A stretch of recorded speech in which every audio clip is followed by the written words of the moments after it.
Hi there, welcome to Photoshop for Digital Production 2.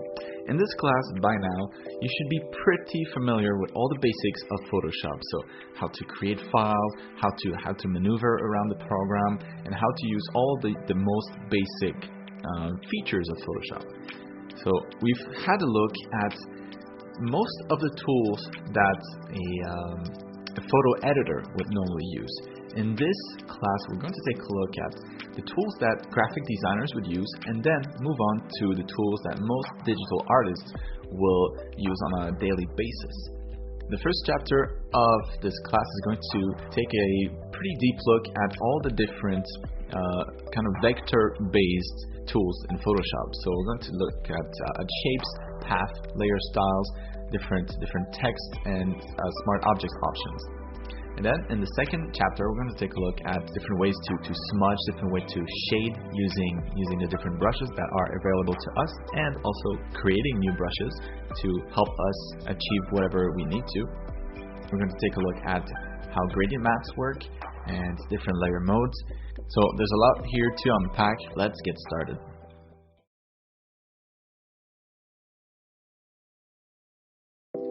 Alright, so when it comes to using Photoshop, graphic designers will use a very particular set of tools, and most of them are going to be vectors. So they're not going to be rasterized images, they're going to be vectors. So just a quick recap before we begin as to what the difference is between a vector and a rasterized image, or a raster.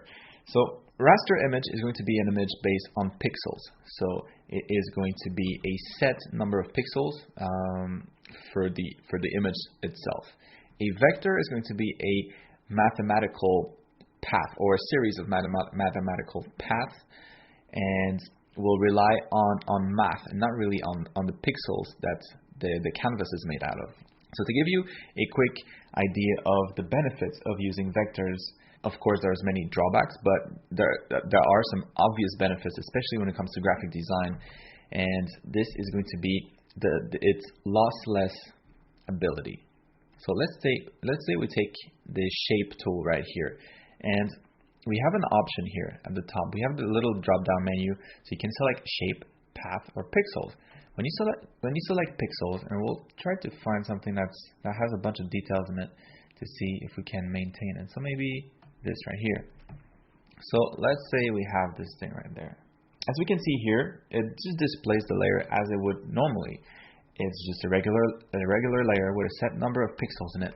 And then if we change the scale of this, what Photoshop will have to do is it will have to recalculate and try to scale it up as best as it can based on the existing pixels that are found there. And if it doesn't have enough pixels, then Photoshop will have to do its best to scale it up with what it has. But when it comes to time to using a vector instead, so a shape, instead of selecting pixels, we're going to go and select a shape. And we're going to trace the same thing at about the same size. So right about there. Now we can see the difference here.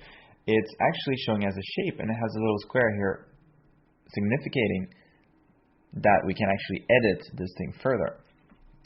So the test here is going to be what happens if we scale both of these down and then scale them back up. You know, this could be something that we do often if we're trying new things and trying new designs. So let's try it with the pixel version. So I'm going to scale this down. Control T, and then scale it down quite a bit. So something like this. Then hit Enter. I'm going to do the same thing now with a vectorized image. So when scaling things down, you really won't see a difference between raster and vectors, because it's just taking a lot of information and then shrinking it down into something that's smaller, that has less information. So in both cases, you'll get similar results, if not identical results.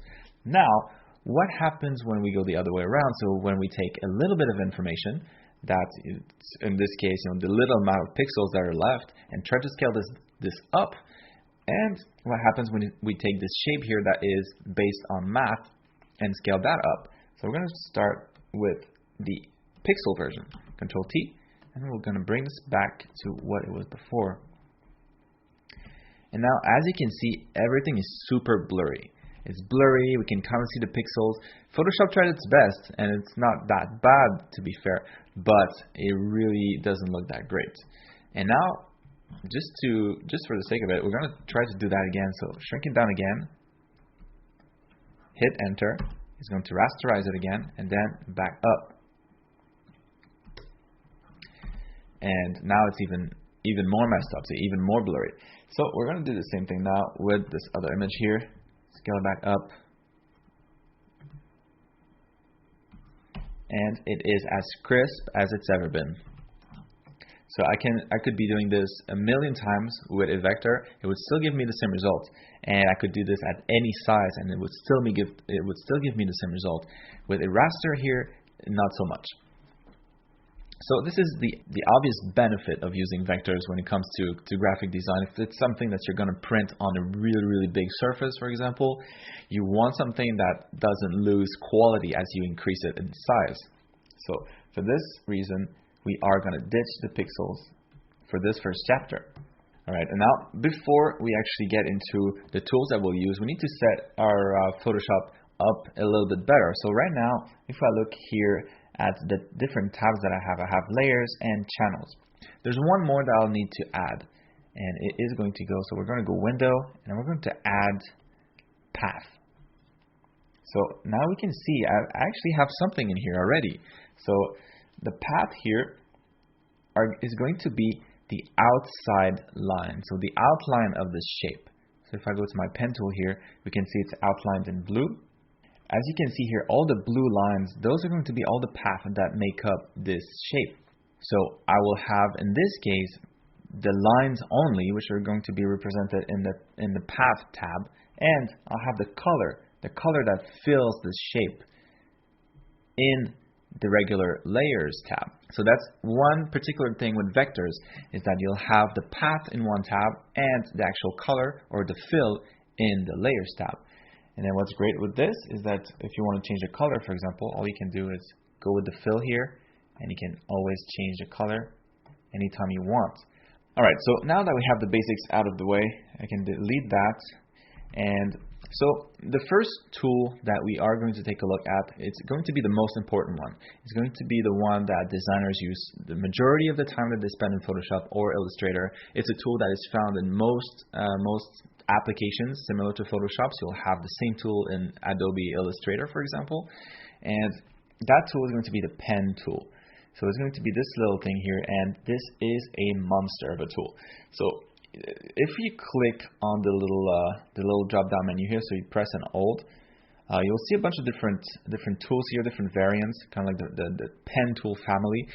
You can ignore all of them. So the first one is going to be the one that we use, and we'll be able to use all the other ones by just simply using hotkeys. And while we're at it, we'll also use a shortcut to select the pen tool. So we know by now that B, if we press B, it brings up the brush tool. If we press P, it'll select the pen tool. So always use P. From now on, don't go in here and don't waste time selecting this. Just press P. It's an easy to remember. It's the first letter of the word of the tool, so just use P from now on. So at its roots, the pen tool is very simple. So what it does is it creates a single line. So by default, you might not even have the fill option here. So I'm going to select it too. Actually the fill is going to remain whatever it is, but the pen tool by default might not have shape selected. So it might only have path. And you can see here, since the pen tool is a vector tool, we're not going to be able to select pixels. So pixels only for raster image, but vectors are none of that. So we'll be able to select shape or path. We'll start with path. Path, like I've mentioned before, is just the outlines. It'll be the line essentially that the pen draws. So if I tap here and I tap here, there we go. I have a path right now. And this is basically what the pen tool does. It creates path. Now a path like this is not really interesting. It's a one-dimensional shape. It's not even a shape, it's a one-dimensional element. It doesn't have any thickness. The path is simply going to remain there and kind of be in the way. So why would you use a path? And why can't I delete this one right now? So like we remember, the paths are going to be managed by the Path tab. So everything path related is going to be found here. This is where you would move it. This is where you would create new ones or delete them. So if I go ahead and delete this one, yes, now it'll be gone. Notice that whenever I draw something in here, it's not actually creating anything in my Layers tab because this is a path only. Now, if I want to create something in the Layers tab as well, what I can do is go to Shape instead. And now if I draw a shape, now it will show up in here, and it'll show up in the Path tab as well. So now you can see I have the work path here for the other shape that I created before, and this one that I just created. But in this case, since the first one didn't have a fill, it's only showing up in this one tab. So I'm just going to get rid of these two. And now I'm going to show kind of like the basics of how this tool works. So with the pen tool selected, I'm going to just draw a simple path. So maybe something that is closed instead of a single line. So we can tap once, tap twice, tap 3 times. And then if we want to close this shape, all we have to do is hover over the first one, and you'll see that the little icon, the little pen icon, suddenly has a circle, a white circle next to it. This means that it closes the shape. And now the shape is closed. So what are the kind of hotkeys that we can use for this? There's 2 main ones. So of course, P to select the pen tool, and then we're going to use Control or Command in case of a Mac, and we're also going to use the Alt key or the Option key for Mac users. So those are going to be the 2 main ones that we use, and will allow us to use all the different features of the pen with just those hotkeys alone. So the first one is going to be the Control key. So when you press and hold Control, what it's going to allow you to do is modify anything that's already there. So let's say I press and hold the key. As you can see here, Control is selected. What I'll be able to do from now on, if I have the pen tool selected, now I'm able to modify the points that I have right now. And a little bit of vocabulary to go along with this. Those points here are called anchor points. They anchor the lines. The line itself is called the path. And then we'll have the option to bring up handles. So handles are these things right here. These little things on each side of the point or the anchor point. So these handles, as you can see here, they allow me to create curves. So if you only have points alone, you're not going to be able to create curves. All your lines are going to be straight. But if you use handles like this, then it allows to create some nice curves. So we'll obviously use this pretty extensively. And now, if we look back here, the kind of different things that we can do. So we can add anchor points or delete anchor points. So to add an anchor point, you actually don't need to use these tools here. What you can do, if you have the pen tool selected, and you just hover over the line that exists here, if there's no points there, you'll see it switches to the little plus icon. And this means that you can just add an anchor point if you tap it. So if I tap here, then I have a new anchor point. And if I press and hold Control, I can move that anchor point wherever I want. And in the same way, I can just move the handles as well. So there's one more thing with the handles that you can do, and that's something that you can do with any kind of Photoshop tools, at least most of them, is pressing and holding Shift while you're doing an action. This is going to snap it to a certain degree. So for example, if I press Shift here, Control Shift onto these handles here, as you can see here, if I rotate, it snaps it by increments of 45 degrees. And it can also help me make straight lines, which is pretty useful. And now, in the same way that I added this anchor point by just clicking on it, if I just hover an existing point and then tap it, it's going to disappear. And for this to work, by the way, you need to have the Auto Add and Delete option selected. So you can check this if it's not selected by default. Now, the last option that we have with this is the Alt key. So by pressing Alt or Option, if you're using a Mac, then this is going to bring up this little tool right here, which is the Convert Point tool. So the Convert Point tool, well, it converts anchor points into different things. So there's two main state that these anchor points can have. So an anchor point can have no handles or it can have handles. So in this case, this one has handles, obviously, because I'm able to create this nice curve. But if I press Alt, and you'll see if I hover the little anchor point right now, it's giving me a different options, like a little broken line. And if I tap that, it'll get rid of the handles and return to it to being a straight line. And then if I tap it again, it's not going to do anything. I have to tap and drag. Click and drag with the Alt key or the Option key selected. And then like this, I'm able to bring it back and turn it into an anchor point with handles. And I can do this for all the other ones as well. Click and drag, and there we go. And then the same way, I can click again with Alt selected, and it'll remove the handles. Now there's one more thing that I can do with this. As you can probably see here, if I tap on this particular anchor point here, there's two handles on both sides. Now if I decide to move that handle right here, as you can see here, it moves the other handle as well in the same kind of direction, or the opposite direction in this case. But what if I don't want that? What if I want to move this handle independently of the other one? Well, again, the convert point tool plays a role in here. So if I press Alt and at the same time click on the handle instead of the anchor point, well, now I can move that handle alone, so it's broken. I've broken the handle, and now all I have to do, if I want to, I can just move the handles independently now if I want. So now those handles are broken, and this way I can actually do anything I want.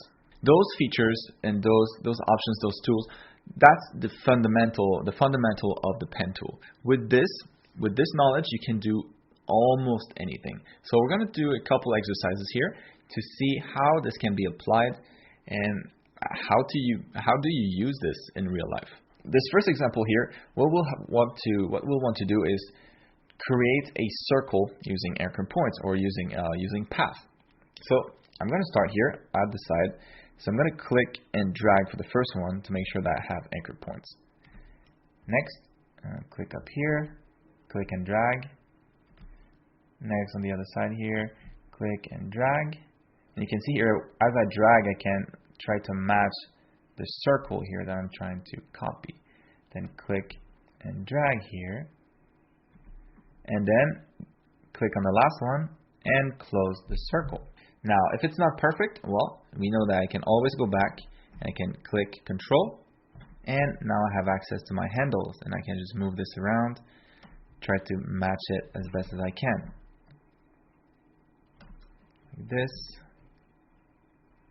Like this.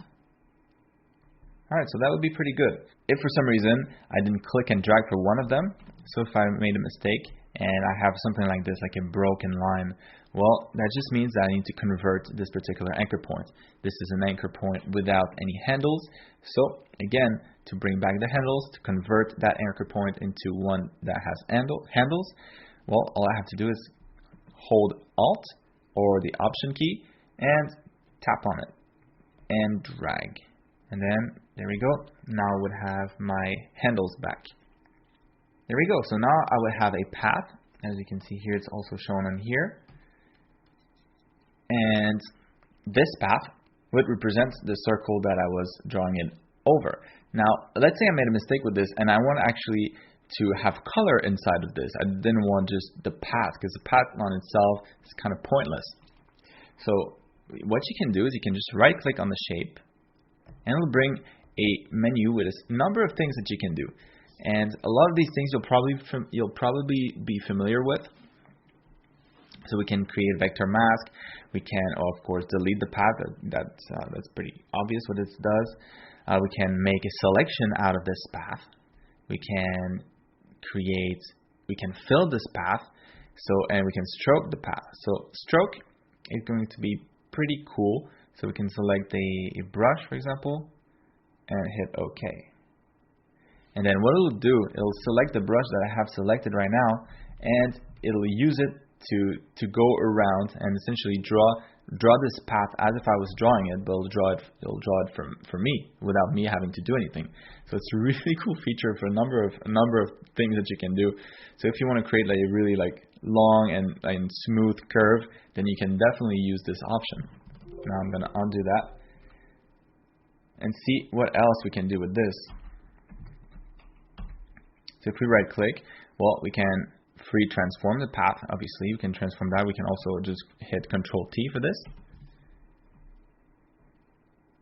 And the other one that's really interesting, other than fill path, which will add a color to it, which is kind of what we wanted to do. So we can select color here and this color and hit OK.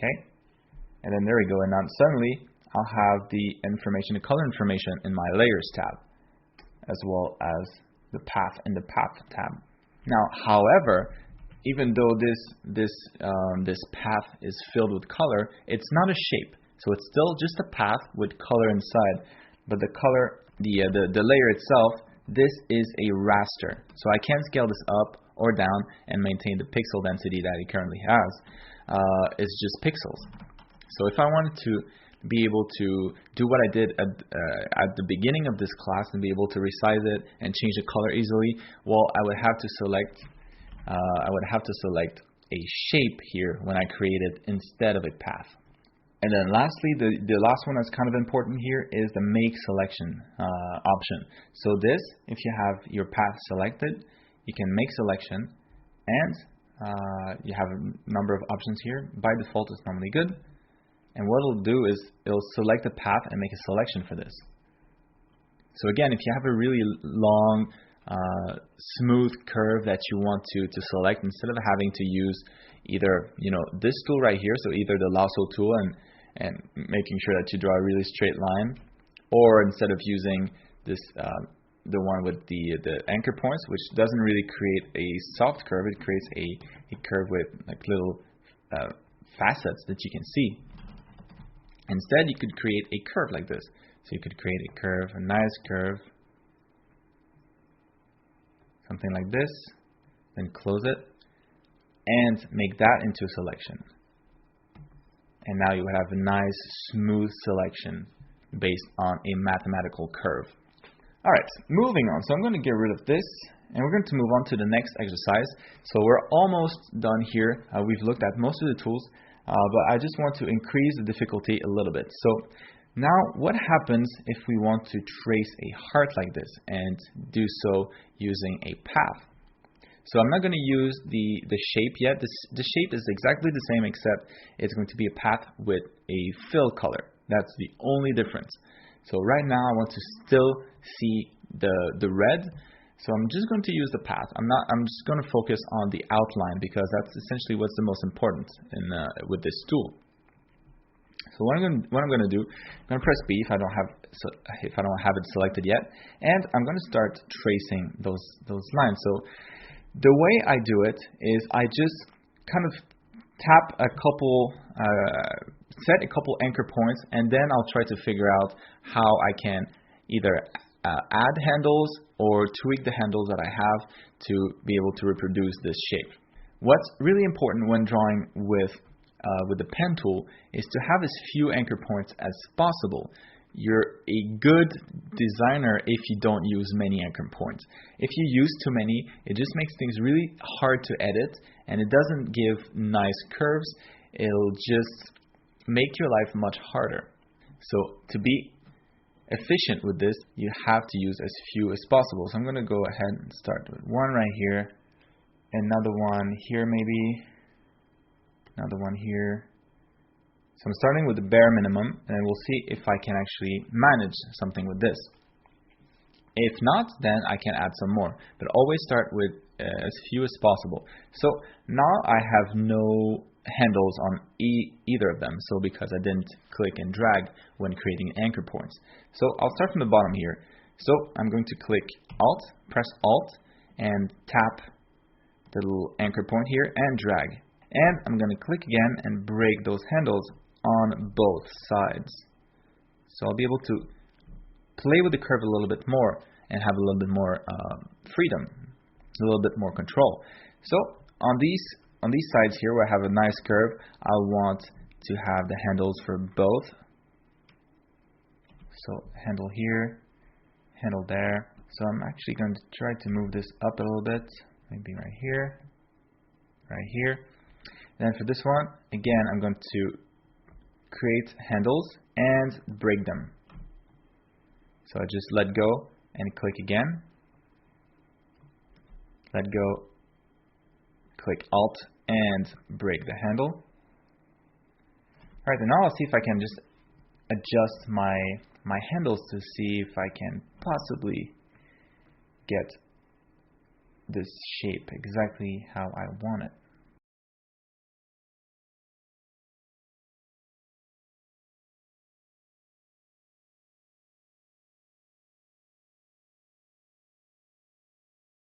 Alright, so that's pretty much it. There you go. With only 4 anchor points, you're able to create a heart like this. I have a nice heart with only 4 anchor points. So this is kind of the beauty of the pen tool. You can create some pretty complex shapes without much work at all. So the last exercise that we're going to do is this one right here. So we'll want to try to reproduce this thing here. So this one is seems a little bit more complicated, but it's still going to be fairly simple, as you'll see soon enough. I know there's been a lot of content so far, a lot of different tools or different variants of the tools and different options that you can do, but it's one of those things that you just try using it and you'll see it becomes really, really simple. So I'll work on this thing right here, and then we'll look at a couple mistakes and how to fix them, and we will be done with the pen tool. So let's get started with this. So as usual, I'm going to create an anchor point. I'm just going to create a series of anchor points first, and then we'll try to figure things out from there. So in this case, whenever you have a broken line like this, this will for sure require at least 1 anchor point. So by looking at this thing here, I'll have at least 1, 2, 3, 4, 5, 6 anchor points. So I don't think I'll be able to get away from that. So I'm just going to go ahead and click on each of the corner of this shape, close it, and then we'll try to make those lines, those paths work.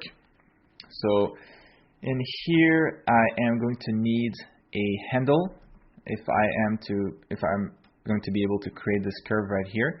So I'm going to click Alt, click and drag, and then I'm going to let go, and then click Alt again, and then break this one right here to make it a straight line parallel to this one right here. And then this one on the other side, I'm going to click Control, since it's already broken, and I am going to drag it out to try to follow this curve as best as I can. This one right here, again, I'll have to convert, so click the Alt and convert this single point to a point with handles. Then Alt again, click on the handle itself to break it. So something like this. So nice. So I have a nice curve right there. So I can click Control or Alt. In this case, the handle is already broken, so I can just click Control to modify what's already there. So I'll bring this in, and then I'm going to do the same thing with this one here. So Alt, click and drag, Alt, click and break the handle, and do the same thing on the other side, just like that. And then the same thing here too. Click and drag, Alt, click, and I'll need, whenever you have a broken line and then followed by a curve, you will need to break your handle. So you'll know that you won't be able to use just a single anchor point without handles. So in this case, again, I'm going to break it. Break this one here to make it parallel to the other one, and this one here to get the shape of the curve. Alright, something like that. So that's pretty close already. So there you go. It seemed pretty complicated, but it's actually really, really simple, and it's just a matter of getting the hang of it. So by doing this more and more, try the same exercises where you have a bunch of different shapes like this, and you try to recreate them using the pen tool. Like I mentioned, the pen tool also have the other option here with the shape option, and the shape option is going to be exactly the same thing, except it'll already pre-fill your shape or your path. And then with this, it'll create a little box here in the layers tab, so you can double click on that, and you'll always be able to go ahead and change your color interactively. Now, one last thing when it comes to shapes like this. So right now, this shape is a vector. So I can scale it down, I can scale it back up, and it'll never lose its sharpness, its crispness. It's still a vector because it's still being managed by a path. So the path still exists here. Now, what I could do with this is I could rasterize it. And then what you do with this is you can click on anything that would normally work on a rasterized image, so like a brush stroke. So you can click B to select the brush stroke or the brush tool and tap on the shape, and it will ask you this shape layer must be rasterized before proceeding. Raster this shape. You can click OK. And if you do, in this case, well, this shape now is not going to be a vector anymore. So if you scale it down and scale it back up, it'll lose its quality, but at the same time, you still have the shape here.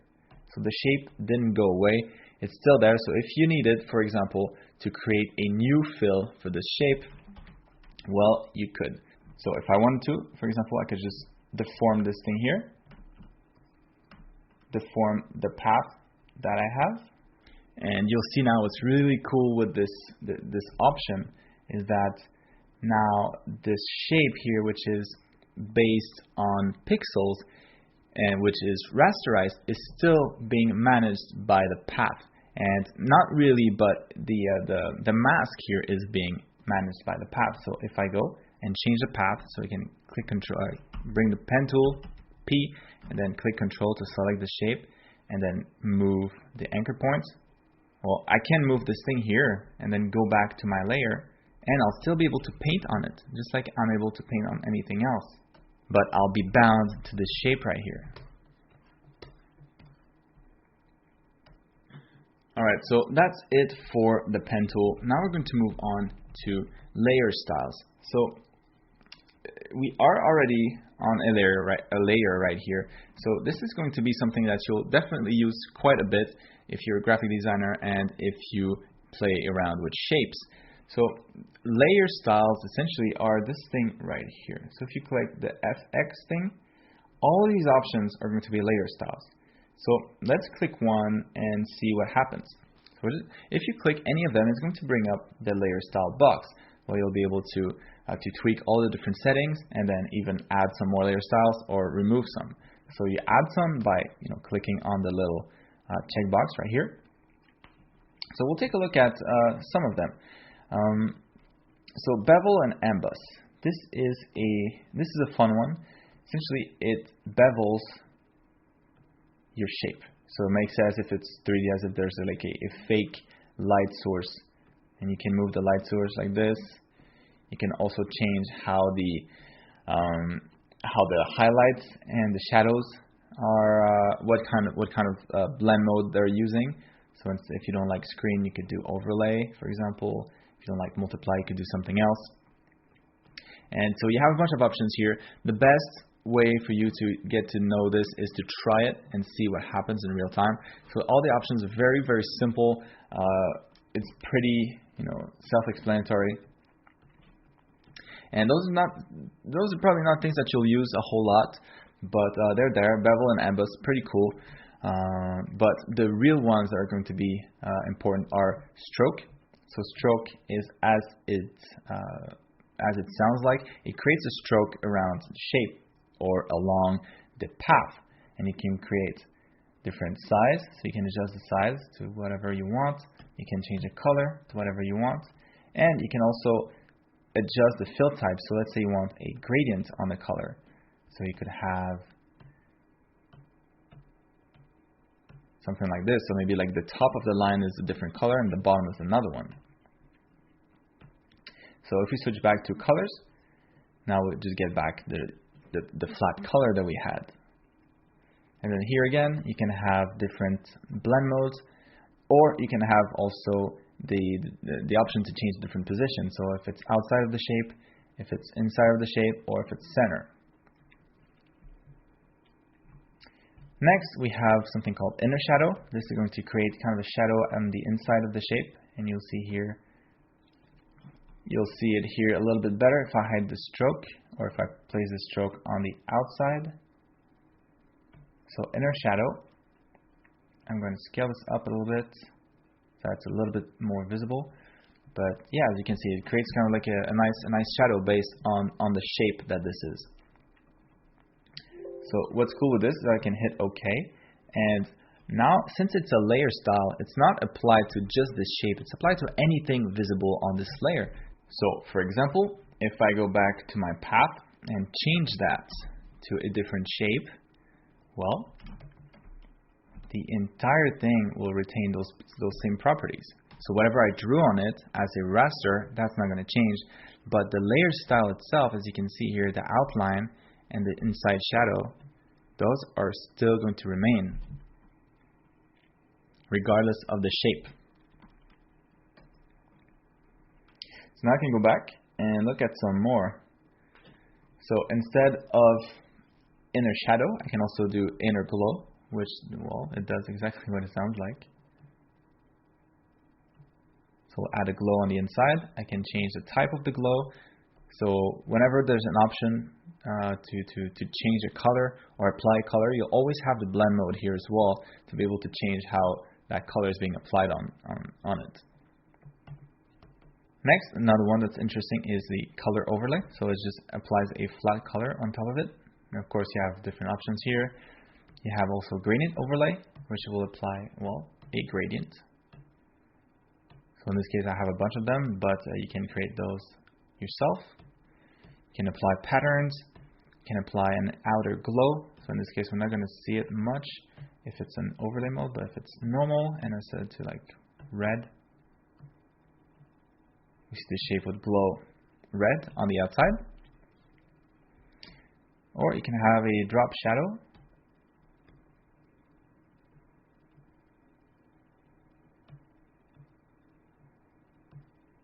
So if I change the distance so that's a little bit further away, as you can see here, you can also change the angle. It's just as if this shape is being lit and casting a shadow on the canvas. So those are all the different layer styles. Again, there's some more here that you can play around with. I'm going to hide this one. And so what do you do with layer styles and once you're done? Well, the beauty of layer styles is that it's non-destructive, so you can always go back and edit them. So even if you change something, so let's say I'm just drawing a normal thing, right? So if I'm not using shapes or anything like that, and I just want this thing here to have its own layer style, so what I can do is just add some. So I'm going to go ahead and maybe add a drop shadow to this thing. So there we go. So now I have the shadow. Maybe the distance is a little bit shorter. Change the angle. Make the size a little bit bigger. There we go. And now if I want to draw some more, then that thing that I just did, the layer style is going to be applied to everything on this layer.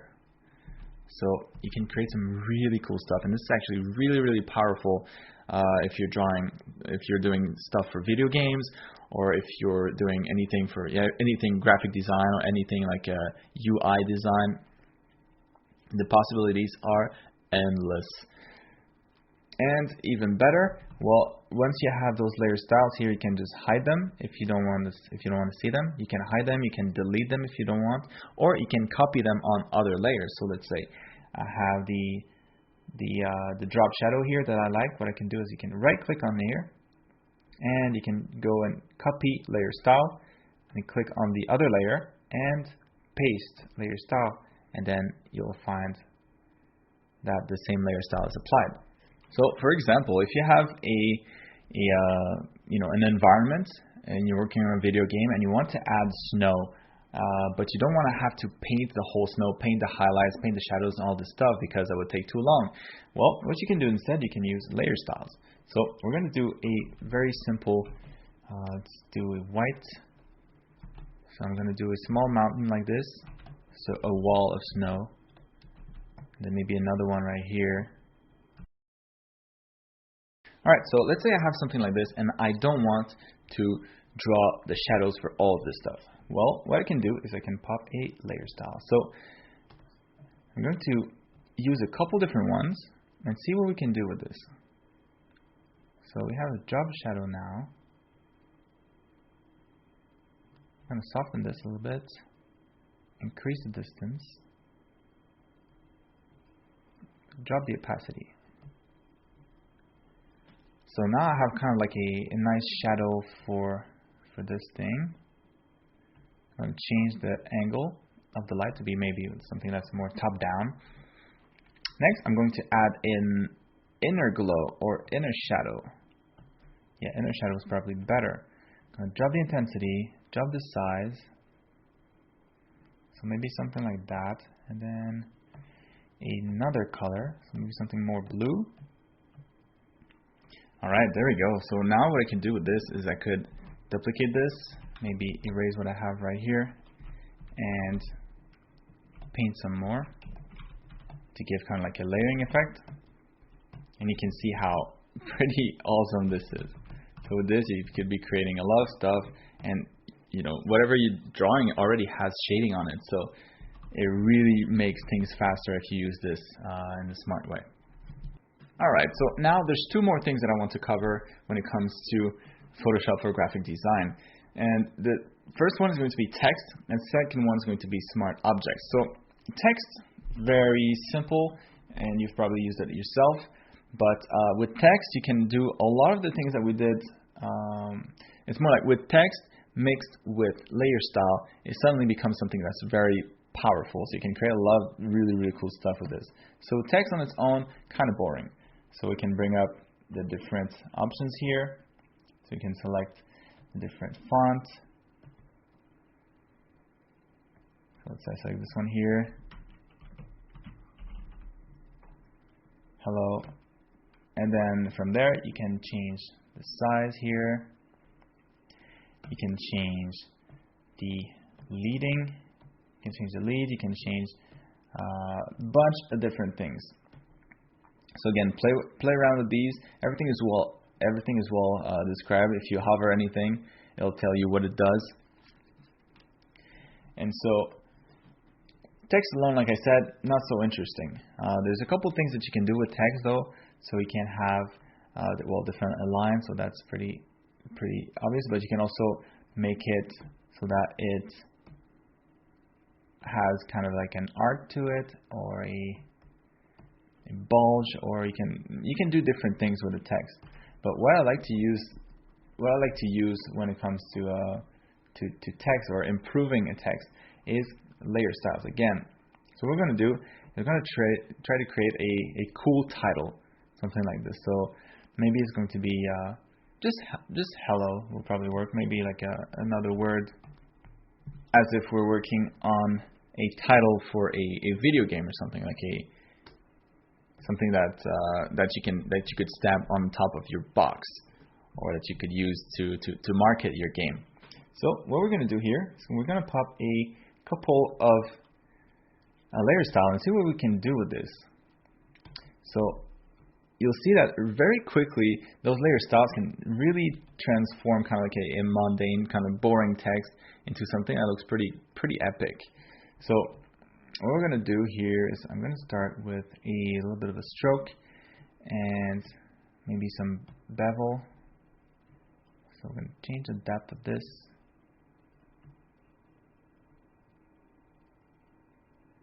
Give it a little bit of height. The stroke is going to be on the outside like it is right now, so that's good.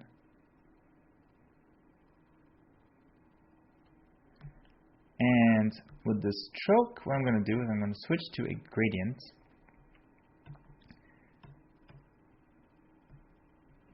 And of course, you can create your own. You can play around with this, change the colors.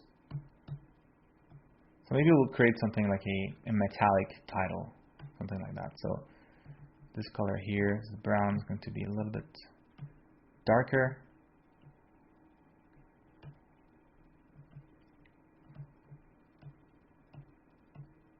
Maybe we can go yellow to match with the title.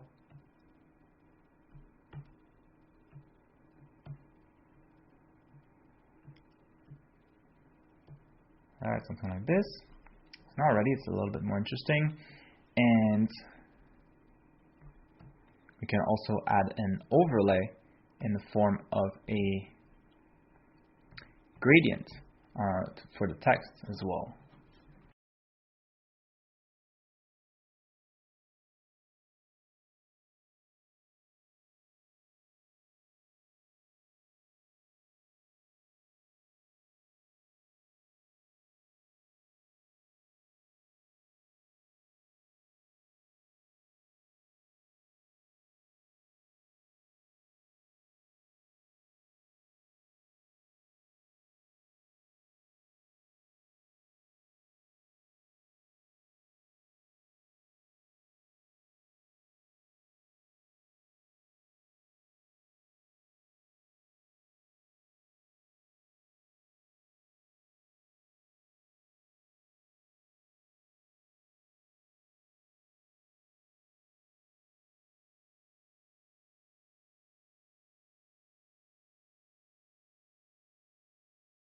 So there you go. That's a really simple example of the kind of stuff that you can do with this. And when you combine text and layer style, you can really create all sorts of awesome titles. And not only that, but as you can see here, if you actually create a title and then you apply a bunch of layer styles to it, and then you want to keep adding layer styles on top of that, then you can put that one layer inside of a group, and then you can apply new layer styles to that group, essentially multiplying the layer styles on top of each other and stacking them up to get something really, really cool. So if we hide this again, if we hide the effect, this is what we had initially, and then we just add a bunch of effects, and you can get something that looks significantly different. So there's really a lot of things that you can do with this.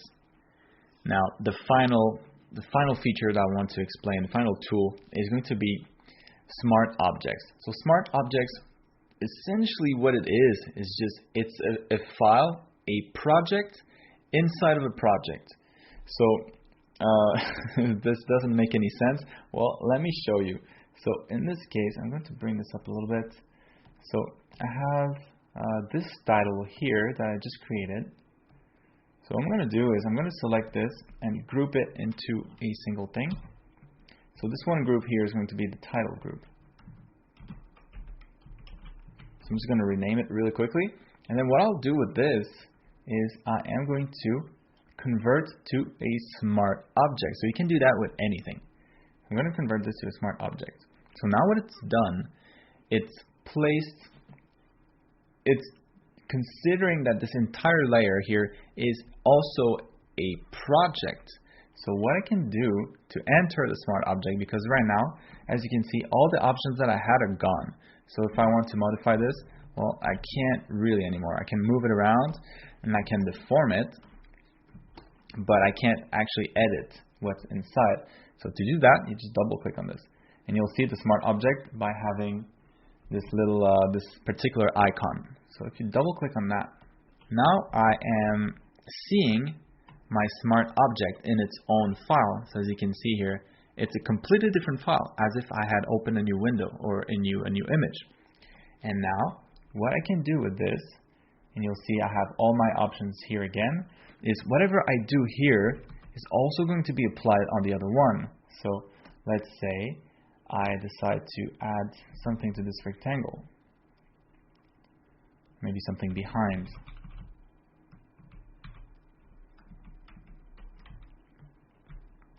So if I had a line like this on the back, now nothing's changed, but if I save this, Control S, as you can see, it'll apply it onto the other project as well, the project parent to this one. So now you might be thinking, well, now why the hell would you want to do that? Well, what's really cool with this is that in this case, I'm seeing this exactly how I made it initially. And now if I go back here and distort this thing here, let's say I put it at an angle like this, maybe make it a little bit bigger, and have a bunch of stuff in front of it. Well, now that I've done all these things, maybe I want to do some more. So maybe what I want to do with this is add maybe some green slug coming down the side of it. So like this. Alright, so I added this. Now I'm going to actually give this a layer style as well. So maybe a little bit of a drop shadow.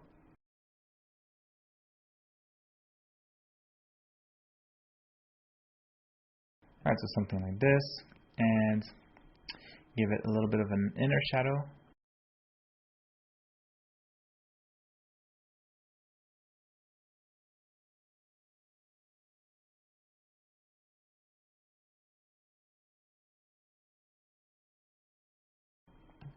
Alright, so I have something like that now. And, well, let's say I want to keep editing the stuff in the back, and I'm not sure, maybe I want to use a different title. So what I could do is simply go back in here and start editing things.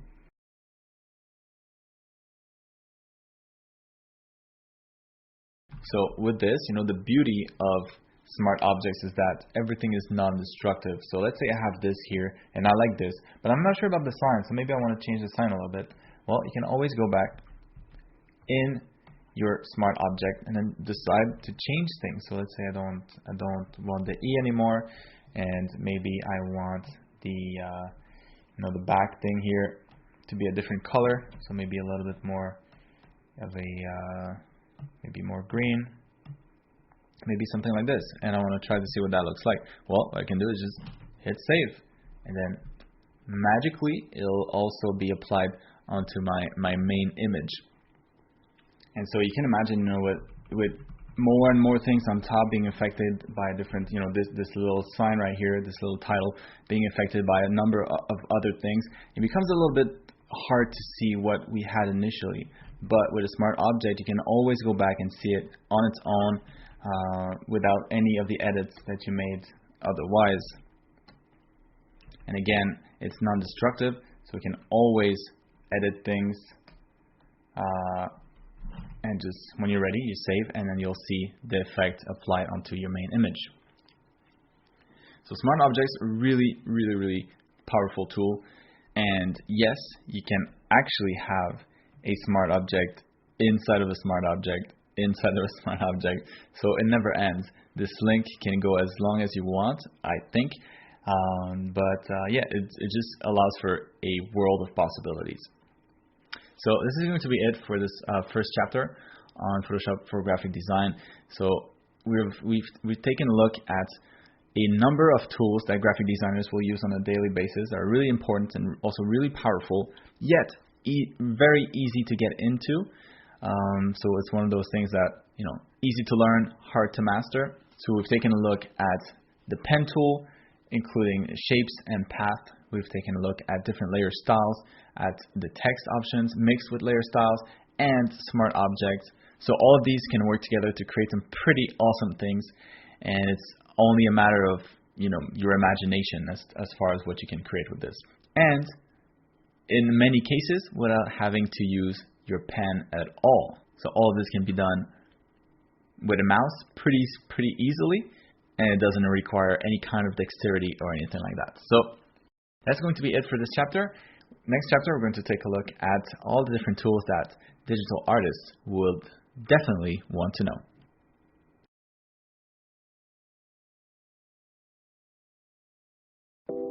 This chapter on Photoshop for digital art is going to be focused on all the tools that digital artists will likely use on a daily basis. So those are all going to be tools for digital painting, more specifically. So digital painting requires just like in real life, requires a brush. And that brush, well, in Photoshop it can be a lot of different things, and you can actually create your own. You can also select from a number of brushes that exist within Photoshop, or you can buy brushes from other people that other people made. So it's very similar to the real deal. And then also in this case, what we're going to do on top of using different brushes, well, we'll be using different tools or different ways to paint and to apply this virtual paint onto a canvas. So I'm going to try to give you a good overview of all the different different options that are available to you if you want to try painting digitally. So we're going to start really simple. We're going to start with a brush stroke. So we're going to select a brush, and in this case, again, I've mentioned this in the previous class, but what you see here might be a little bit different for you. If you want to make sure, you can always go back here and restore the default brushes. So this will give you back the Photoshop default. So let's say you deleted a bunch of them and you don't know where they went and you're freaking out. Well, you can always go back here and restore default. So this is what I'll do right now.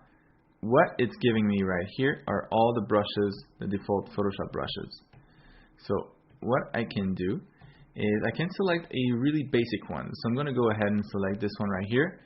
And when looking at brushes here, what you can do, and what I recommend, and by the way, also to bring up this little tab here, this little window, you just right click anywhere on the canvas with the brush select, and to select the brush, well, just select B.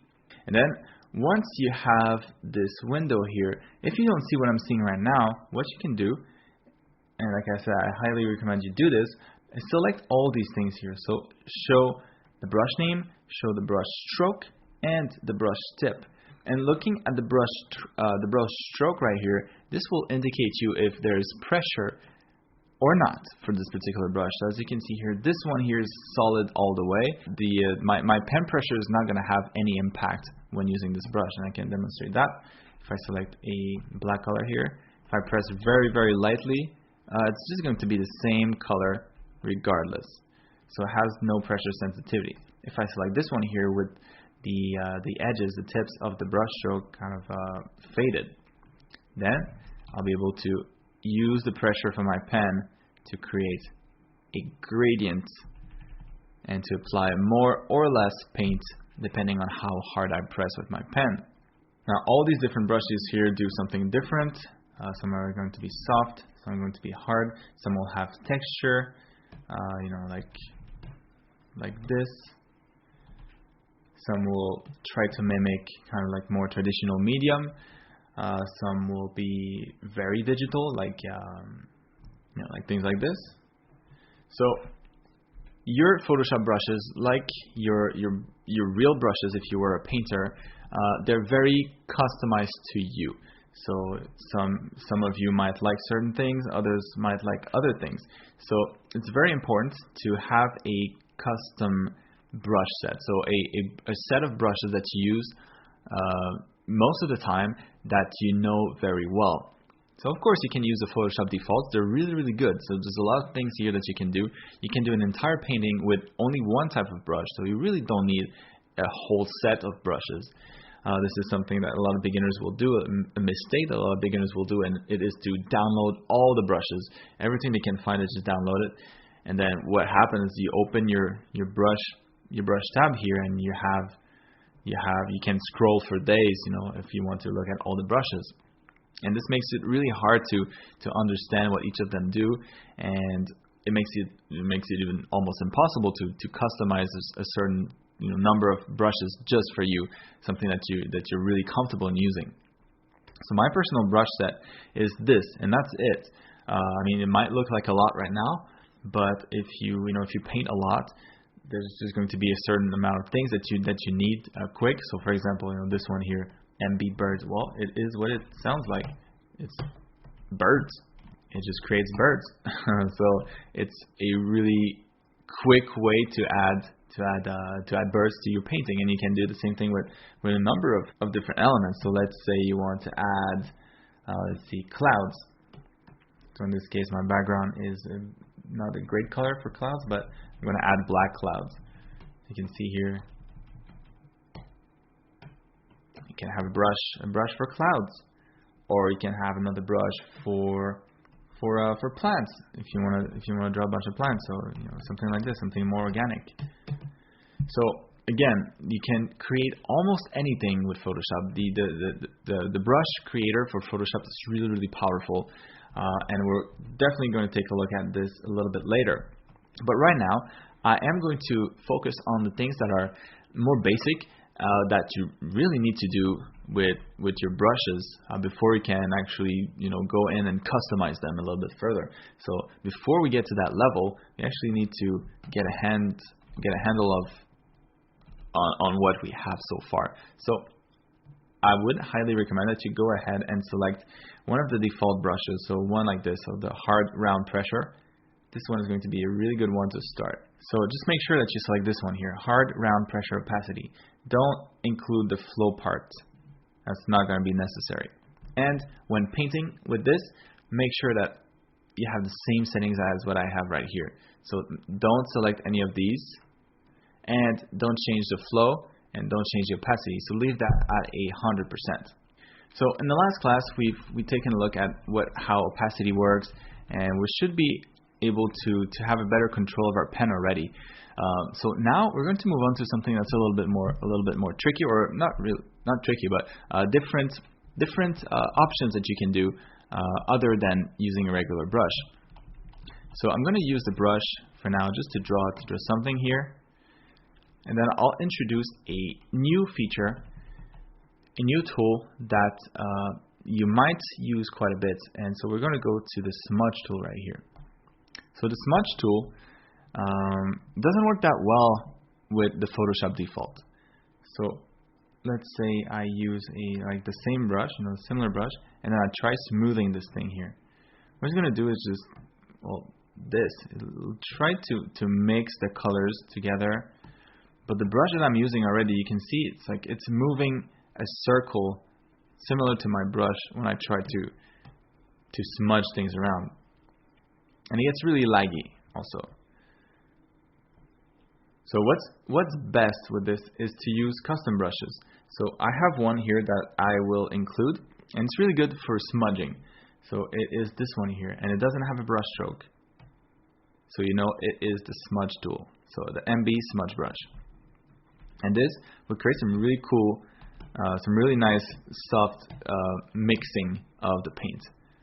So let's say you have maybe you're trying to add shading to a sphere, and you can see your brush strokes like this, and you're like, this doesn't look good. How can I get a smooth, soft gradient? Well, you can definitely do that with this smudge tool. So all you can do is go like this, and now suddenly you have a nice, soft, smooth gradient from dark to light. And you can't see the brush strokes anymore, at least not so much. So smudge is going to be one of the most important things that you can use. So it's going to be two things essentially. It's going to be smudge, and it's going to be just pen control, which is my favorite, which is the one that you should practice the most, because it will help you the most in the long run. So yeah, we can try to do this right now. So the exercise I always recommend you try doing is try to have this shape here fade out as smoothly as possible without using the smudge tool. So if you use the smudge tool, as you can see, all I can do is click and drag, click and drag, click and drag a couple times like this, and I'll get a really nice gradient from light to dark. But how do you achieve the same, something like this, without using smudge? Well, it's pen control. So with everything selected at 100%, like I said, and we can use the hard round pressure opacity brush here from the Photoshop default, what you'll want to do is press really hard here, and as you move to the right, start to press lighter and lighter and lighter and lighter and lighter and lighter and lighter and lighter. Of course, the first time around, you'll probably get all these circles here, and that's fine.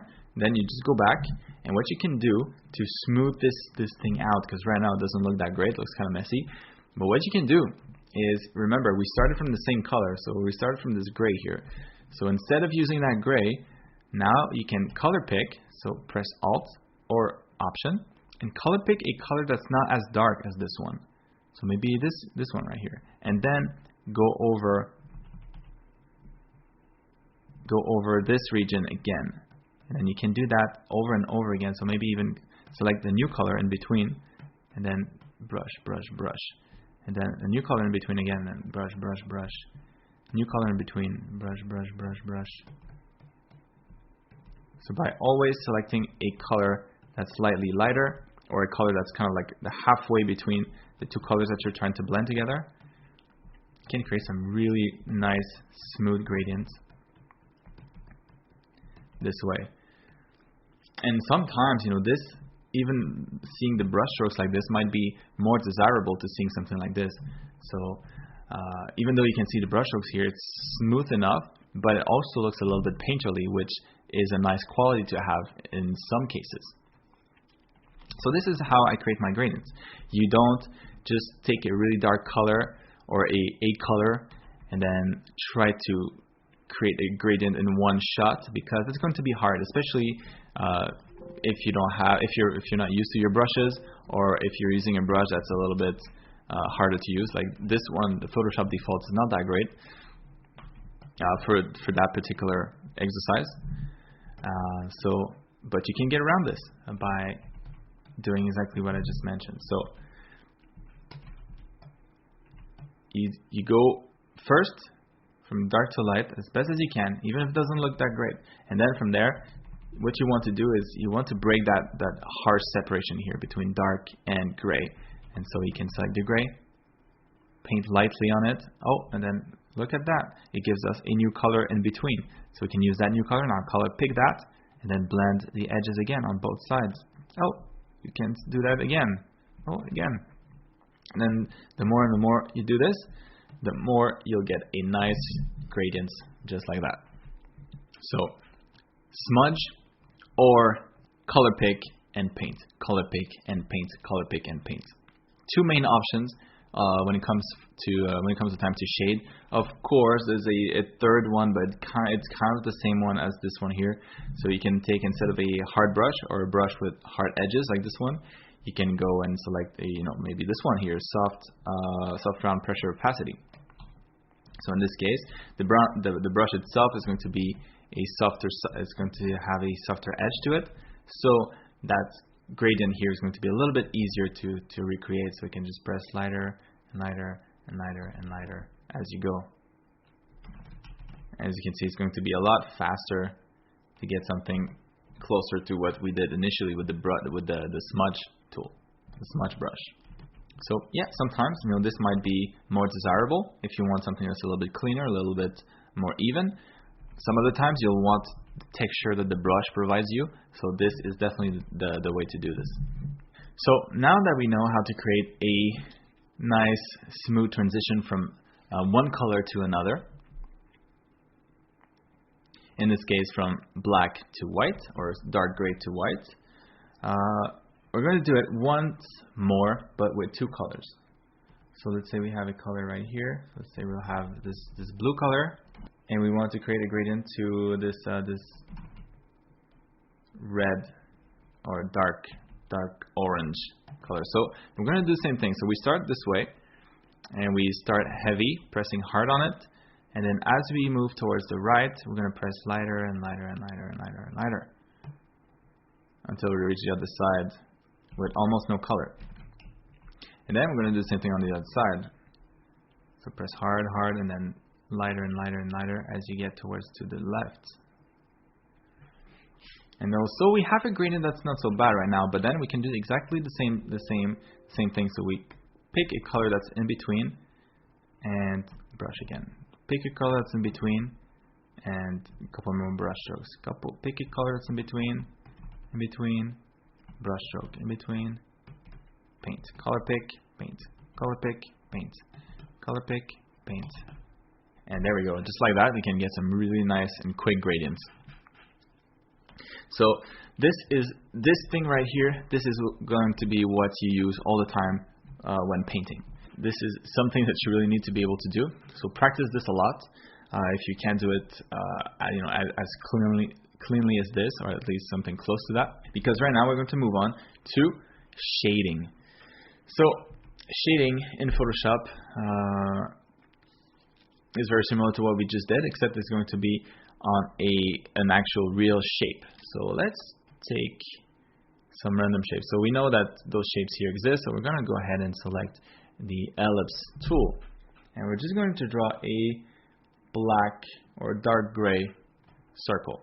Any shape in particular, but what we want to do though is when we select this, is select the pixels. Alright, so we're going to draw in pixels, and we're going to pop a new layer before we do that, so that this circle is on its own layer, so that we can move it around. And more importantly, lock it. So that's what we're going to do first. So you lock this shape here. And I'll show you two different ways to create a shading for this, to turn these flat surfaces into more spherical volumes, so kind of like balls. So in the first case here, what I'll do is the simplest solution. So I'll go ahead and select a soft round brush. And all I'll do is we're going to make that thing maybe like a light blue at the top here. And so all you have to do, let's say you want to shade this, is you start with a soft brush, and in the center here, you press lightly.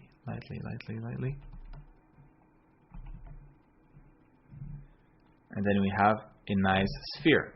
Alright, so that was super easy. Next, what you can do is you can do it with the other brush, so the hard brush.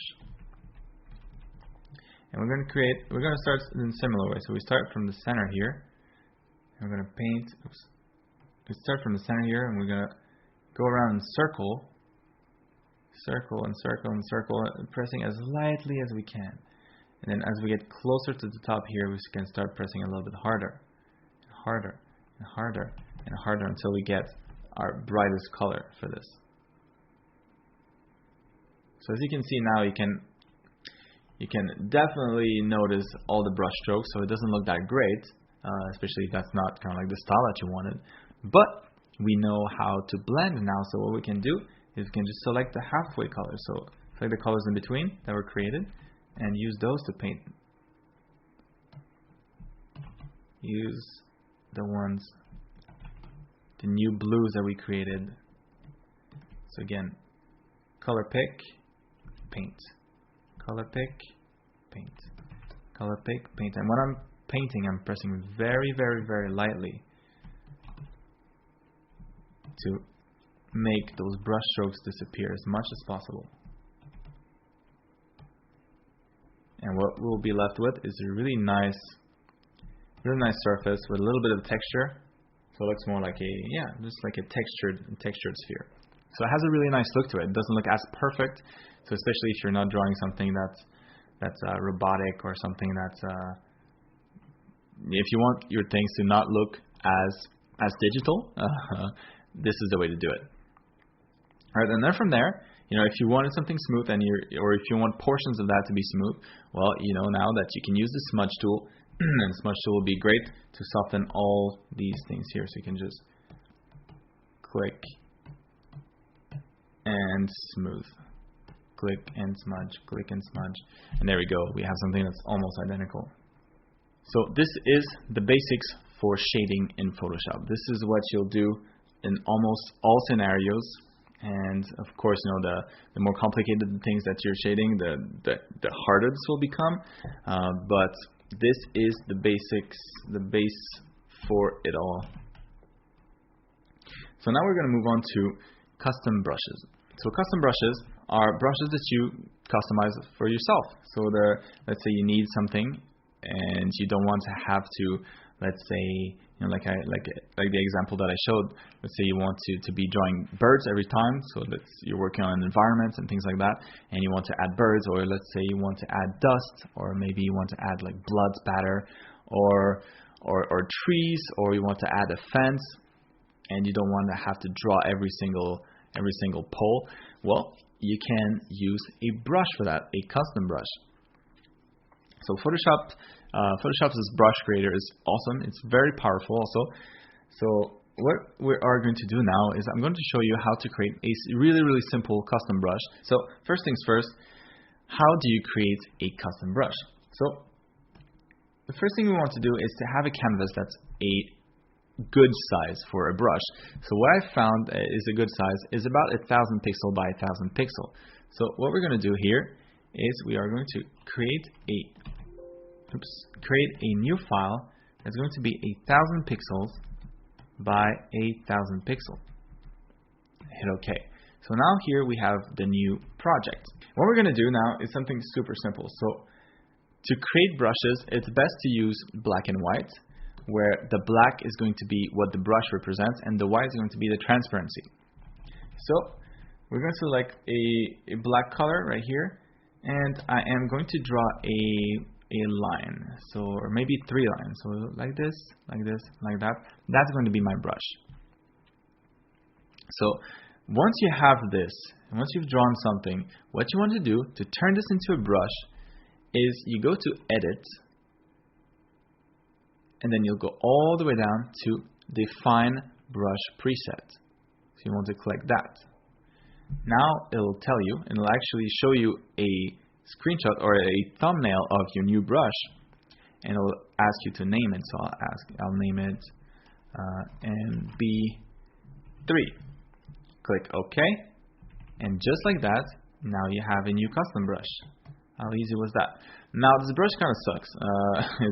It doesn't have any pressure sensitivity. It doesn't have any. It's just not that great. It doesn't rotate. If I tilt the pen. So now there are a couple things that we can do about this. So this brush still exists. You know, it's the new brush right here. It's been saved. So now I know that I have this one. But what if I want to customize this a little bit further, make it a little bit cooler? Well, we can go and open the brush panel. So the brush settings panel, I mean. And if you don't have that here, you can always bring it up by pressing F5, as you can see here. So you press F5, this will bring up this same panel right there. Now, there's a number of options in here, and most of them we will never use or very rarely. So I'm not going to show you all of them because they're just kind of irrelevant. So the ones that you need to know, however, the first thing that you should do when you create a new brush is to add pressure sensitivity and add also potentially a size change depending on your pressure.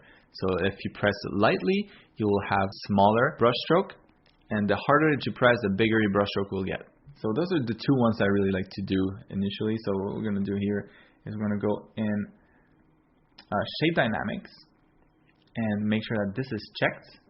And with Shape Dynamic, we're going to change the size jitter here. So we're going to control, right now it's controlled to off. So we're going to set it to pen pressure. So already here you can see the thumbnail of the brush. This is going to give you an indication of what your brush stroke is going to look like from now on. So as you can see here now, if I press very, very lightly, it's going to go down to a single point almost. And I can test that. And there we go. So now it changes, the size changes based on the pressure that I apply. Now maybe I don't want it to go all the way to a single point. Maybe I want this to be at a minimum, as you can see here, a minimum diameter of like 50%. So at minimum it will be just 50% of its size. So I get some variation, but not too much. That looks a little bit better.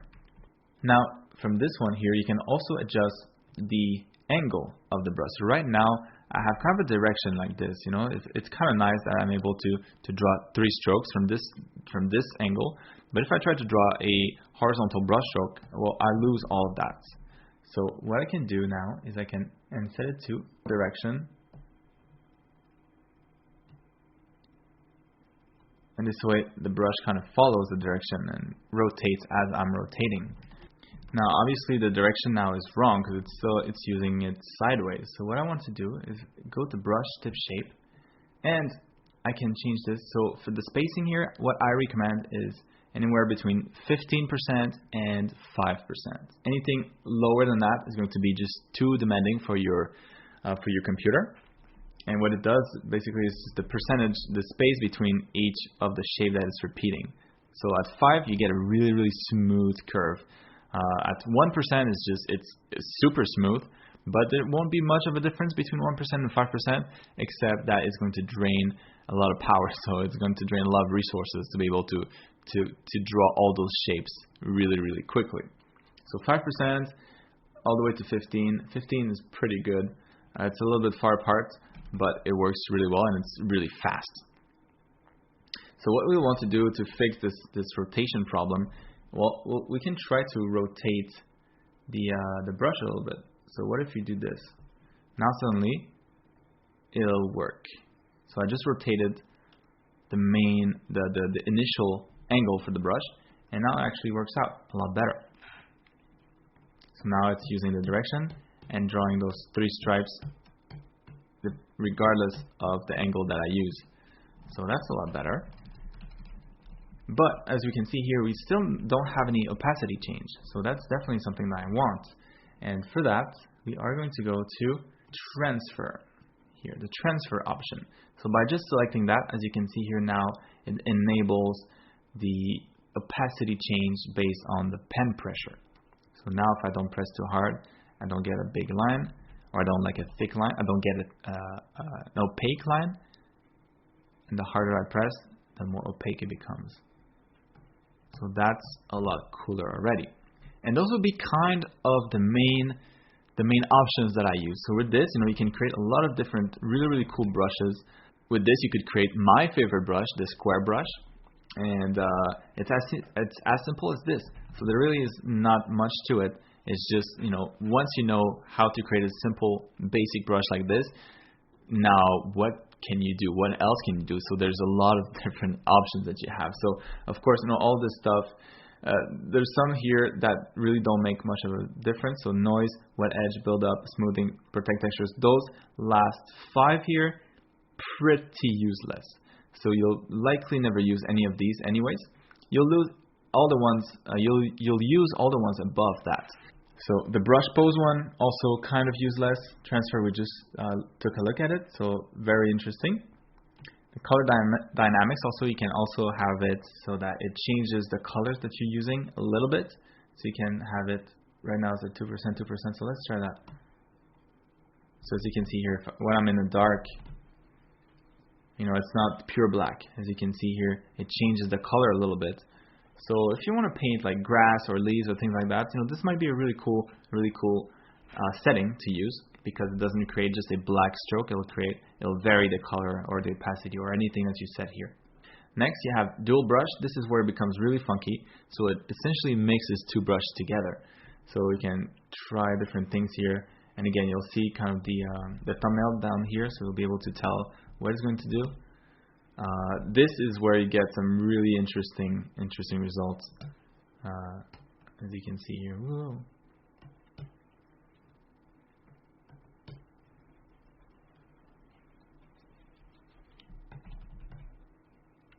But again, using this option here is a little bit more demanding when you have 2 brushes working for a single brush stroke.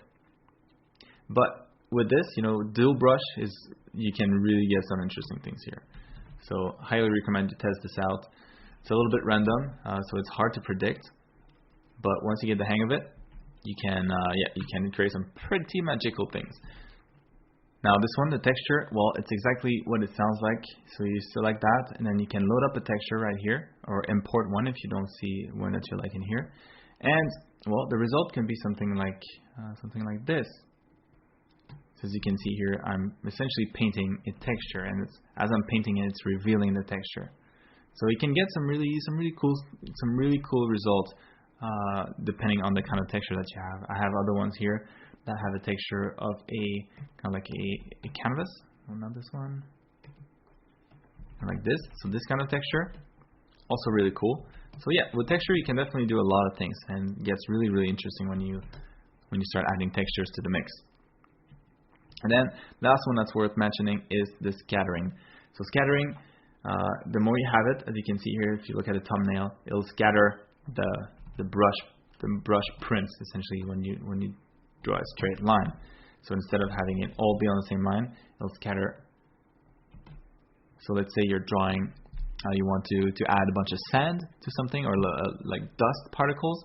Well, in this case, you'll probably want to have a really heavy scatter, so you're able to create a lot of different particles. Something like this. So this covers it pretty much for the brush creation process. As you can see, there's a lot more options in here, but it's all a matter of you going here and trying different things. This is how you really get good at creating new brushes. So you have to try it. Now, what do you do once you have a brush that you're happy with, kind of like the one that we had before? So now we lost everything. Since I selected a new brush, this brush here, is back to its default, its boring default. So what I'm going to do, I'm going to fix that real quick. So I'm going to rotate that, this, shape dynamic, make sure that the size is ruled by the pen pressure and that the minimum diameter is 50%. Next we're going to go to transfer and color dynamics, because that was kind of cool. And of course I forgot the shape dynamic, that I want the angle to be managed by the direction of the brush. There we go. So now we have what we had before back. Now I want to make sure that I save this. So how do you save a new brush preset? So if I like this right there, I can right click on the little gear icon here and select new brush preset. Now it's going to ask me to name it, and you can include different things here. So you can include the brush size. So whenever you select this brush, it's always going to be the size that it is right now. In this case, 90. I don't like this, so I'd rather not select this. And I don't want to include the color either, because that can be a little bit annoying. But if you have a brush that's just for skin, for example, well, you might want to include the color. So every time you select it, it'll select kind of like the skin color that you like. But I've never used this, never used that. So just, rename it to whatever you want. Let's say new. And then, as you can see here, we're going to have the new brush right there that we just created. And since the old one kind of ugly and we don't really need it anymore, we can just get rid of it. Delete. There we go. So now we have a new brush to play around with. All right. So there's two more things that I want to take a look at. So the first one is going to be gradient maps. So what are gradient maps? Gradient maps are basically a way to replace the values that you already have and assign a new color to different values in your piece. So let's say in here we take a look at this one here. I have a range of values in here, and by values I mean from dark to light. So those are going to be values. Dark values are going to be closer to black, and then light values are going to be closer to white. So the range of values is all the different shades of gray that you have in your painting. In this case, I have pretty much a full scale, so I have something that's really, really close to pure black and something that's really close to pure white. Actually, I think I have pure white in here and pure black. So I have the full range of values in this particular painting.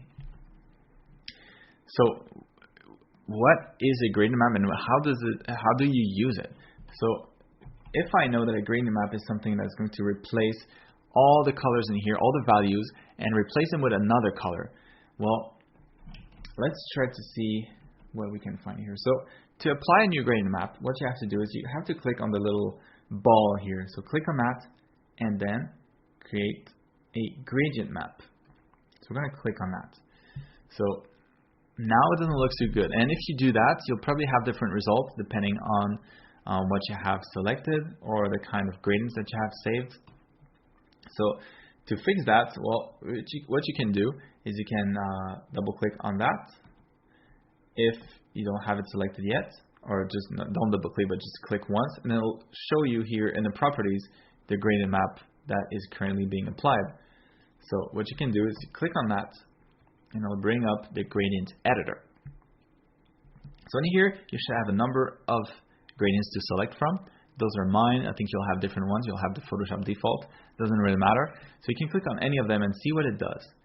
And it should replace all the colors in the painting with the colors on this scale right here. So this is going to be the gradient.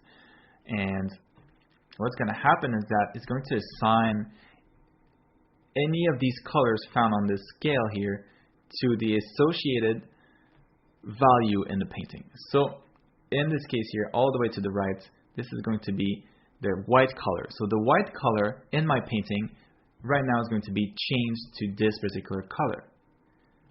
The black color in my painting now is going to be changed to red instead. So everything that's close to black is going to be changed to red, and then it will go to the kind of like the dark grays. The dark grays will be replaced by this here, and then the mid grays will be replaced by this color right here, and then the light grays are going to be replaced by this color instead.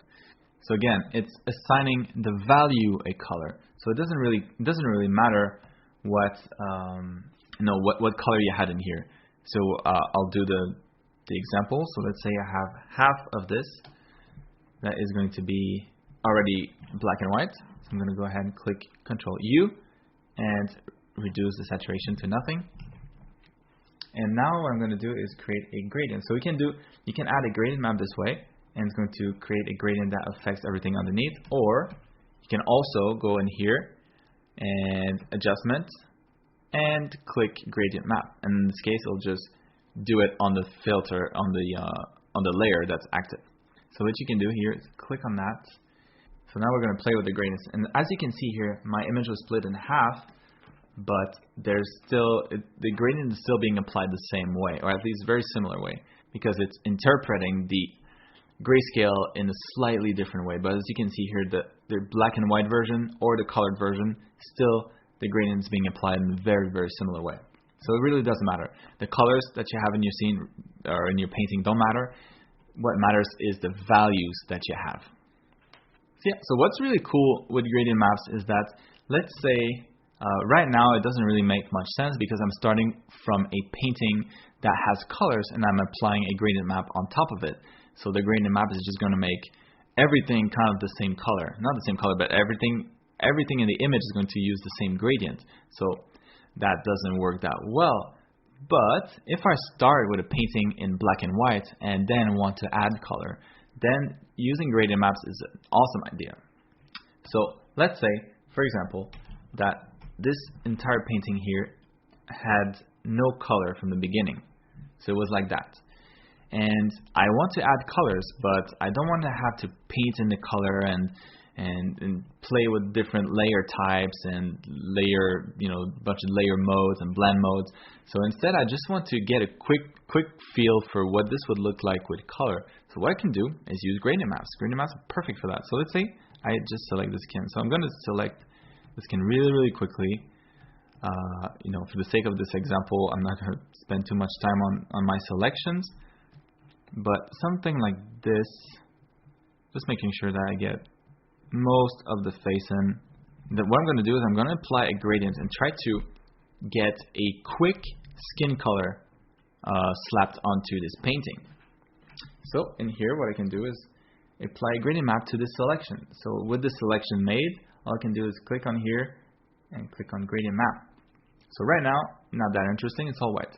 But if we click on here again and browse the different ones that we have, in this case, like I said, you probably don't have one that will do anything similar to this, but you can create it. So I'm just going to start one from scratch. So let's say we have a one that's just complete white right now. So what I'm going to do is the first thing I always recommend is you start from a dark color to the left and a light color to the right. So right now I have something that looks kind of what it was before. And now I'm going to add a little bit of color to this. I'm going to select the middle value here and select a color that has a middle value, so mid value, so something in the center here. So I don't want something that's too dark because it's going to look weird, or too white because it's going to look weird as well. But something that's right in the middle here, since it's right in the center of the scale. And so maybe something like this.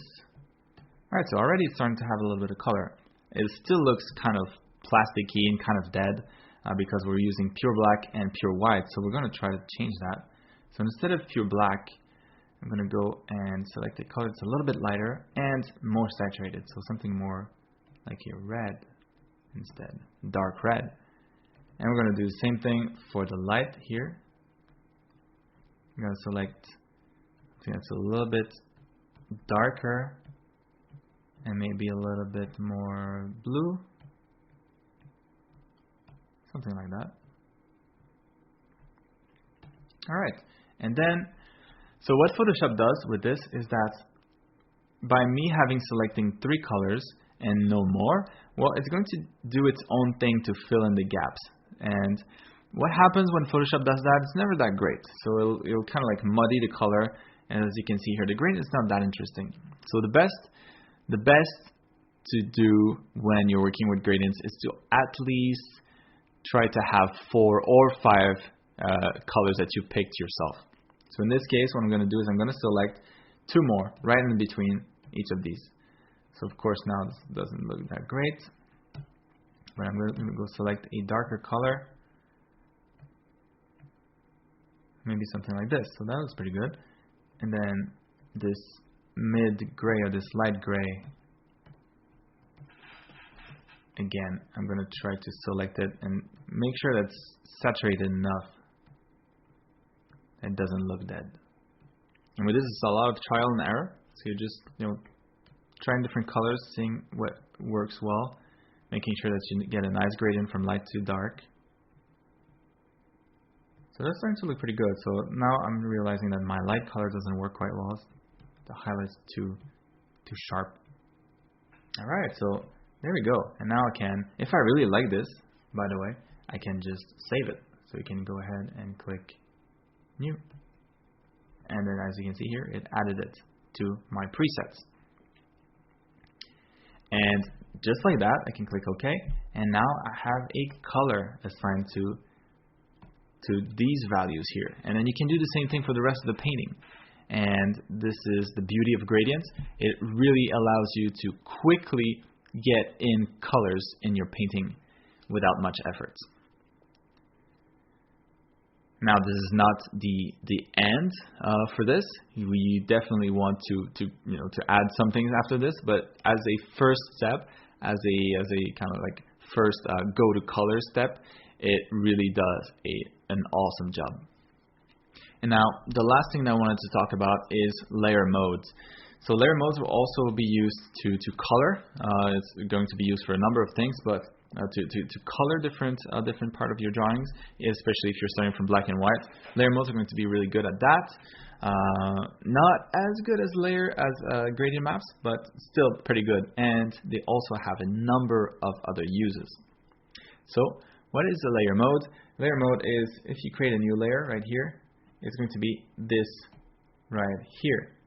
So it's going to be essentially the blend mode for your layer. So we've taken a look at this previously a little bit. It's going to be exactly the same thing as changing the blend mode for your brush through this drop down menu here. So you have all the different options. So layer modes, the way I would normally use them is if you want to add like highlights or shadows, or if you want to add like a different light source in your scene, or if you want to add like some sort of reflection or subtle corrections. Layer modes are awesome for that. So let's say I want to add a little bit of sun in the scene. So I'm going to go ahead and select a soft round brush maybe. So now if I just paint on here, well, it's not going to be that interesting. But now if we adjust the blend mode for this layer, so if we tweak the layer mode, now if I paint, now suddenly I'm like painting light, so that's a lot more interesting. And then if I change the color maybe a little bit to something like this, now I'm painting a different color. So that's a lot better already. It's certainly a lot better than the normal blend mode for the layer, which is this one. So that could work, if you want to add dust, if you want to add a fog or something like that. But in this case, probably better to use a different one. But this is what layer modes are all about. So you have a bunch of different options, and you can add as many as you want. So let's say you want to have a different highlight here at the bottom, or maybe you want to add another layer with another type of blend mode to it. So maybe a multiply, when you want to add a little bit more of a blue, like a blue shadow at the bottom, something like that. Of course, you can erase. Those are just layers. Those are just pixels on the layer. So if you don't like something, you can erase it, just like that. You can make things glow, like her eyes. Just select something like an overlay blend mode. There you go. Now she's got glowy eyes. Super simple.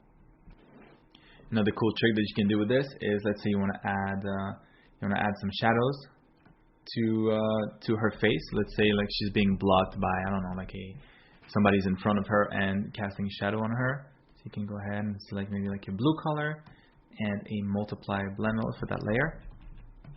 Then there you go. So you can draw kind of like the shadow on top. So something like this maybe.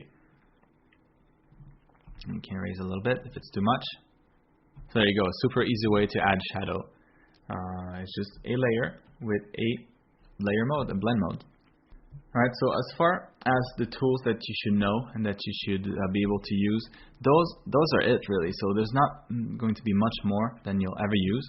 As far as I'm concerned, this is all I use. So this should give you a really good overview of all the possibilities that are available with Photoshop, all the different tools, and all the different things that you can do with it. So this is going to conclude this second class on Photoshop for digital production. So with this class over, you should have a really good understanding of Photoshop by now, of all its features, of all the different tools that the majority of artists will use, and really be able to create almost anything that you like at this point. So from now on, it's just a matter of trying things, of exploring, of developing further the skills that you already have, and getting better and better pen control. Knowing and learning the tools is the first step. From now on, I'll see you next time.